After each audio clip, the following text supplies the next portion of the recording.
د لوی خدای د لوی او عظیم نامې نه شروع کومه د رحمان بابا په دغه شعر باندې چې الهي د خپل حبیب له برکته دا ساده انشاء رنګینه د رحمان کړي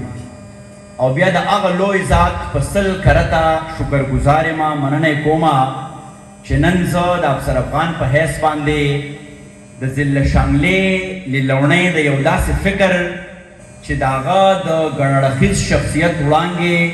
نه یوازې په دې هیواد کې دنده پاتې شوې بلکې تر لندنه تر سعودي عربه تر یونایټډ عرب امارات د هغه خدمات چې څومره هم پښتون ډایسپورا ده په خصوصي توګه او بیا چې څومره هم انسانیت دی په عمومي توګه د هغه خدمات یې ومنل ډاکټر خورشید علم صاحب په دغه یادغونډه کې ټولو ته هرکلی او په خیر راغلی وایم مخکې له دې نه چې موږ دا سټیج جوړ کړو او زه خپل مشران راوغواړم د تلاوت کلام پاک نه به شروع کړو او تلاوت هم په خپله باندې کوم اعوذ بالله من الشیطان الرجیم بسم الله الرحمن الرحیم اذا جاء نصر الله والفتح ورأيت الناس يدخلون في دين الله افواجا فسبح بحمد ربك واستغفر انه كان توابا صدق الله العظیم زمونږه د دغه نننۍ غونډې چې د ډاکټر خورشید علم صاحب په یاد کې موږ را جوړه کړې ده زه غواړم چې زمونږه د صدارت په چوکۍ باندې د پښتون افغان وطن یو ډېر لوی تخلیقکار یو ډېر لوی نوم ډاکټر فضل رحیم مروت صاحب وي ستاسو د تایید په شکل کې د لاسونو پړقا پکار ده ډاکټر فضل رحیم مروت صاحب ته بلنه ورکوم چې هغه راشي او د صدارت په چوکۍ باندې کښېني د دې تر څنګه یو داسې سیاسي مبارز چې هغه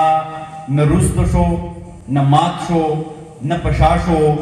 هغه خپل غږ او خپل بیرغ ډېر په نره باندې جګ ساتلی دی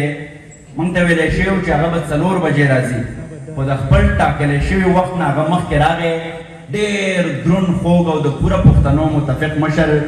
زمونږ د دغه نننۍ غونډې مشر میلمه به وي حاجي غلام محمد بلور صاحب ستاسو په ډېر احترام کې هغو ته بلنه ورکوم چې هغو راشي او موږ سره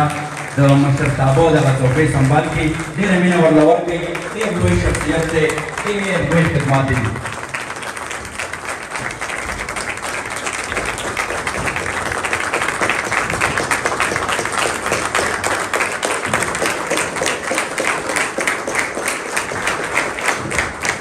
بلور صاحب یقینا چې په ما یې زلزله احسان دی چې جانان ټول کلی پرېږدي ماله راځي نه ستاسو دغه موجودګي زمونږه حوصله ده زمونږه هم د دغه جړېدلي دردېدلي پښتون افغان یو داسې قلمکار چې مونږ ټول عمر هغه ته غوږ شوي وو او د هغه د غوږ په خاطر باندې چې مونږ اورېدلی دی نو ډېر څه چې مونږ رښکلي دي مونږ جذب کړي دي یو ډېر لوی نوم نورالبشر نوید صاحب به زمونږه د دغه غونډې اعزازي میلمه وي ستاسو په ډېر احترام کې نورالبشر نوید صاحب ته بلنه ورکوم ډېر خوږ ښاغلی او یو ډېر منظم مشر دی زمونږه ډېر محترم نورالبشر نوید صاحب د ډاکټر خورشید علم صاحب د ډېر څنګ یار کله چې به هغه پېښور کې و نو د دغه سړي په دفتر کې به یې د ورځې یوه لویه برخه تېروله یو ډېر ښه ساینس پوهه یو ډېر ښه لیکونکی ډېر محترم زمونږه ډاکټر یاسین اقبال یوسفزۍ صاحب به هم اعزازي میلمه وي ستاسو په ډېر احترام کې ډاکټر یاسین اقبال یوسفزۍ صاحب ته هم بلنه ورکوم زمونږه د کوربه په حیث باندې چې دغه سړی یقینا چې په دغه پښتنه سیمه باندې په هر ځای کې زمونږ کوربه وي د ده شخصیت د ده لوړوالی د ده خاکساري په دغه موږ مجبورۍ چې دا دی زمونږ کوربه وي حیات روغاني بابا دپاره د لاسونو ډېره پړقا وکړئ چې هغو راشي او د کوربه په حیث باندې خپله چوکۍ سنبال کړي ډېر محترم حیات روغاني بابا زمونږ ډېر محترم استاذ او د هغه خدمات هم د چا نه پټ نه دي د اعزازي میلمه په حیث باندې ډاکټر حزب الله صاحب که راغلی وي ما خو ونه لید خو که راغلی وي نو د لاسونو ډېره پړقا پکار د سړي په خیال راغلی ستړي اوسئ تاسو هم د اعزازي میلمه په حیث موږ سره ناست یئ د ډاکټر دادا د کورنۍ اگر چې موږ په ټول شریک وو خو د ډاکټر دادا د کورنۍ ډېر حق دی نو سردار زیب کالج دادا هغه ته هم ستاسو په ډېر احترام کې بلنه ورکوم هغه به هم زمونږه د میلمنو تر څنګ ناست وي ډېر محترم سردار زیب کالج دادا